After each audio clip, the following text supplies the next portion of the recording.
welcome everyone. Elias Khoury, who is immediately to my left, as many of you will know, is the author of 12 novels in Arabic, as well as plays, essays, and short stories.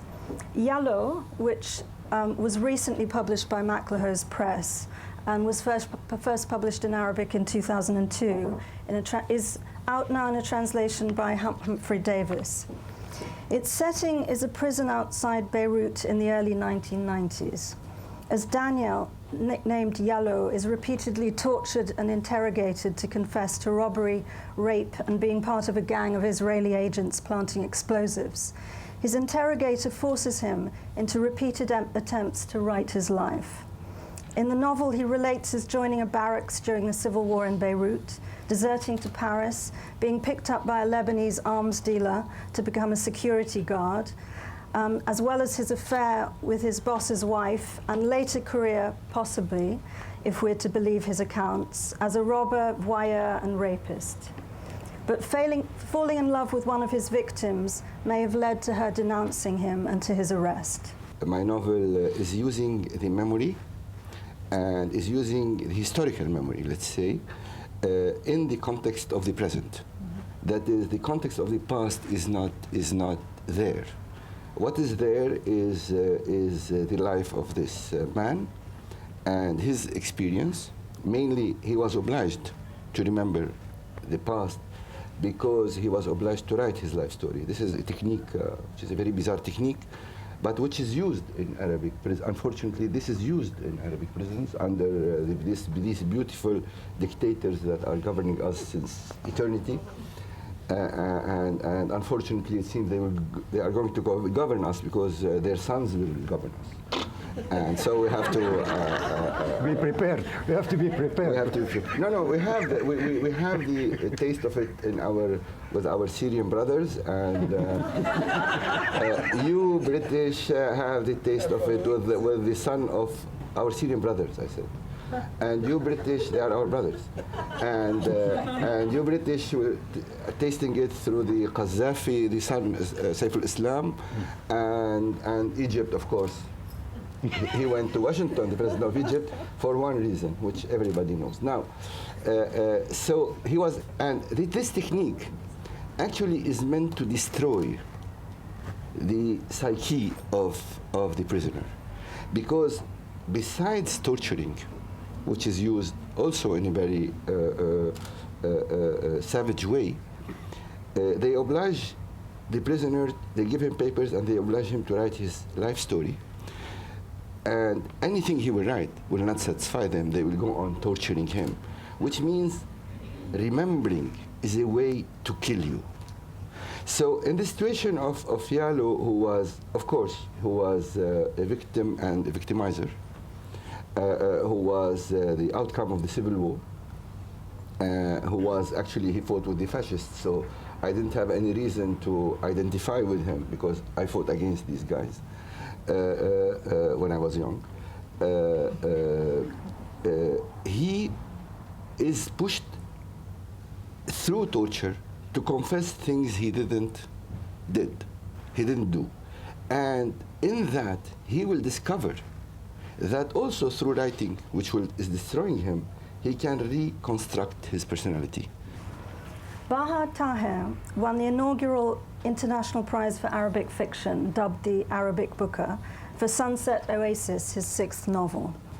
Sunset Oasis, first published in 2007 in Cairo, is published by Sceptre next week in an English translation also by Humphrey Davis. Set in 19th century Egypt under British colonial rule, it begins as an Egyptian police officer, Mahmoud, is posted as district commissioner and tax collector to the rebellious outpost of Siwa, a Berber-speaking oasis town on the Libyan border. He's being punished for his sympathies with the Arabi revolt in 1881, a failed nationalist uprising that led to the Anglo-Egyptian War and colonial rule. His Irish wife accompanies him, hoping to find Alexander the Great's tomb and to rescue their faltering marriage. Mahmoud is partly based on a real police chief who dynamited part of the temple complex there in the late 19th century. And the novel explores possible motivations behind this act of vandalism amid the workings of power, occupation, and rebellion. The character did fascinate me, this character about whom you have spoken now, that district commissioner, Mahmoud Azmi, his name really, but I gave him the name of Mahmoud Abd El Zahir in the novel. Why did he did what he did, and why did it,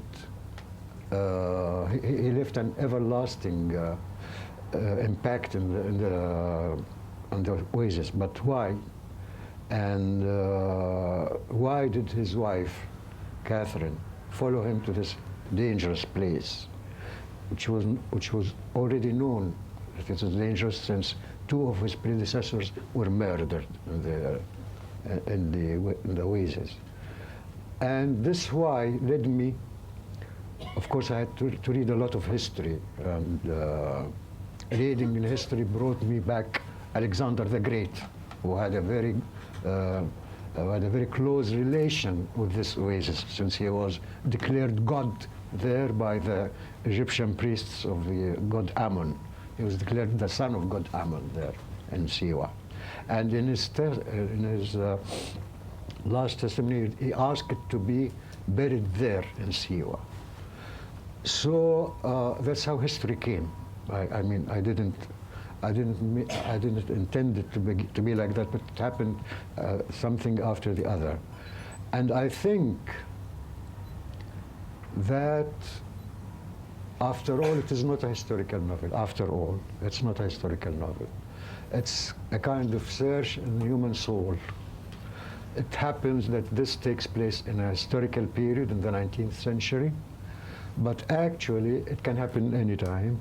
Can happen anywhere where the same circumstances may exist. Since Mahmoud Azmi, or Mahmoud Abd El Zahir, is himself a victim and an aggressor at the same time, because he suffered, or he is supposedly to have suffered from being colonized by the British, but he is playing the role of colonizer at Siwa. And the same things from which he was complaining from the British occupier, he is himself practicing as an occupier of Siwa. So, I mean, this idea, and this would bring me back to later maybe on Elias Khoury's novel, because also this idea of the victim aggressor, or the victim, the torturer, it's something common between us.